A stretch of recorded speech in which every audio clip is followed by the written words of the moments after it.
Alors, il paraît que les profs ont trop d'avantages. Hier, dans la presse, on était des fainéants. Un prof sur 10 était payé sans voir d'élèves. Aujourd'hui, comme de par hasard, on coûte trop cher. C'est fou comme cette communication est arrivée à un point opportun. Alors, je vais parler des nombreux avantages dont vous parlent les experts. Déjà, entre 8h et 18h, je peux aller pisser une fois. Et encore, si je cours plus vite que mes élèves pour arriver aux toilettes et que j'ai pas une réunion à 10h ou à midi, sur mon temps de table ou de pause. En fait, des pauses, t'en as pas vraiment. À partir du moment où tu rentres à l'école jusqu'au moment où t'en sors, t'es prof et t'as plein de trucs à gérer. Ah, autre avantage, 22 heures de travail, quel bonheur. Exact, 22 heures devant les élèves. Le reste, c'est du temps libre. Préparer les cours, corriger les copies, répondre aux mails des parents, leur passer des coups de fil, s'occuper des élèves en difficulté, organiser des projets. Évidemment, c'est mon hobby. Je fais ça comme d'autres collectionnent les timbres. Ah, gros avantage. Parlons de la fameuse carte prof. Les avantages de moins 5% au musée de la fraise de Wépion, 2 euros de réduction au musée de la betterave. Ça compense presque mes 100 km aller-retour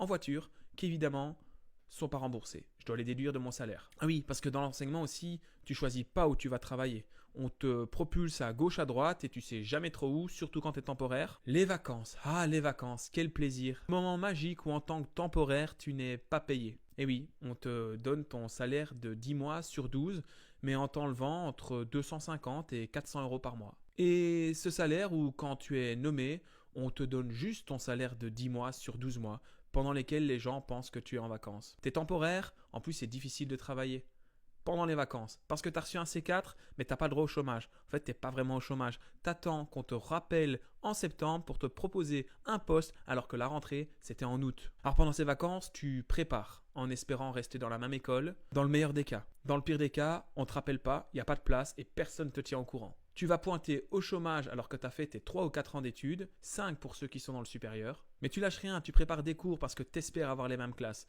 Et puis finalement, si tu as la chance qu'on te rappelle, tout ce que tu as préparé, ça sert à rien. Et tu te retrouves à faire des nuits blanches au dernier moment pour pas te retrouver sans rien devant tes classes. En fait, c'est pas des vacances, c'est un bootcamp pédagogique. Merci la Fédération Wallonie-Bruxelles. Alors on dit oui, mais les vieux profs, eux, ils doivent plus travailler, tout est fait. Mais bien évidemment, c'est bien connu.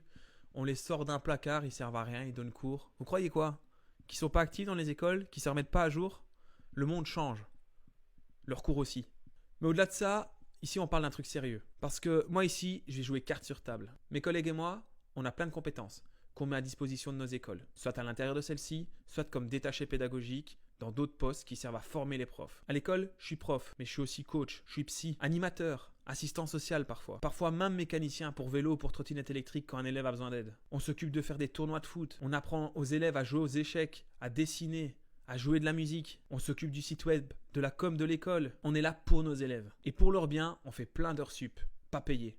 Parce qu'on le fait par passion. On met nos talents au service de l'enseignement et des élèves. Mais si ça continue comme ça et qu'on nous presse encore comme des citrons, qu'on nous prend pour des idiots et qu'on nous fait passer pour des fainéants, ces talents-là, on les mettra ailleurs. On viendra prester les heures demandées comme des bons petits soldats. On fait ça parce qu'on aime nos élèves. Et on aime enseigner. On veut les voir avancer, on veut leur donner un avenir meilleur. Le problème, c'est qu'à force de nous prendre pour des clowns, ça devient difficile de tenir. On fait tourner les écoles avec du scotch, des réparations de fortune, parfois sans imprimante, sans papier, sans encre, sans livre, sans atlas, sans dictionnaire, sans craie pour écrire au tableau. Et attention, un jour on mettra notre talent ailleurs. Et ailleurs, oui, ce sera peut-être pour faire 38 ou 40 heures, mais quand je rentrerai chez moi, je serai un petit peu plus tranquille. Je n'aurai pas toute cette pression mentale et cette charge mentale. Pas la responsabilité de gérer entre 20 et 25 gamins, voire 30 pour certains, dans des classes. Et avoir leur responsabilité, leur sécurité. Et ailleurs, peut-être que j'aurai le temps de me prendre 5 minutes pour faire une pause, aller pisser, boire un café, et peut-être qu'aussi, on aura du respect. Alors oui, nous les profs, on a beaucoup de cordes à notre arc. Mais si vous continuez à tirer dessus, la corde, elle va lâcher. Et quand elle lâchera,